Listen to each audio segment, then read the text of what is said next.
Delhi avoid ಮಾಡಬೇಕು. Parliamentary ಇದ್ದಾಗ ಮಾತ್ರ ನೀವು ಇರಬೇಕು. ಬೇರೆ ಸಂದರ್ಭದಲ್ಲಿ ನೀವು ನಿಮ್ಮ ಕ್ಷೇತ್ರದ ಜನತೆ ಸಂಪರ್ಕದಲ್ಲಿರಬೇಕು.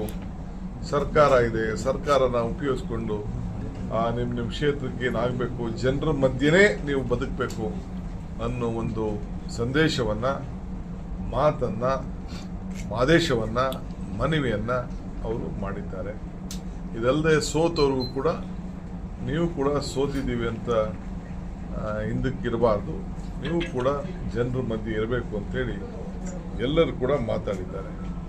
ಇದ್ರ ಜೊತೆಗೆ ನಮ್ಮ ಗೆದ್ದಂಥವ್ರಿಗೆ ನಿಮ್ಮ ಧ್ವನಿ ನಿಮ್ಮ ರಾಜ್ಯಕ್ಕೆ ಇರಬೇಕು. ಹಿಂದೆ ಎಲ್ಲ ಯಾರು ನಿಮ್ಮ ರಾಜ್ಯದ ಪರವಾಗಿ ಧ್ವನಿ ಎತ್ತಿರಲಿಲ್ಲ, ಒಬ್ಬರು ಬಿಟ್ಟು ಒಬ್ಬರೇ ಇದ್ದಿದ್ದು. ನೀವೆಲ್ಲ ಅನೇಕ ವಿಚಾರದಲ್ಲಿ ನಮ್ಮ ರಾಜ್ಯಕ್ಕೆ ಆಗ್ತಾ ಇರೋಂಥ ಅನ್ಯಾಯ, ತೆರಿಗೆ ಅನ್ಯಾಯದ ವಿಚಾರದಲ್ಲಿ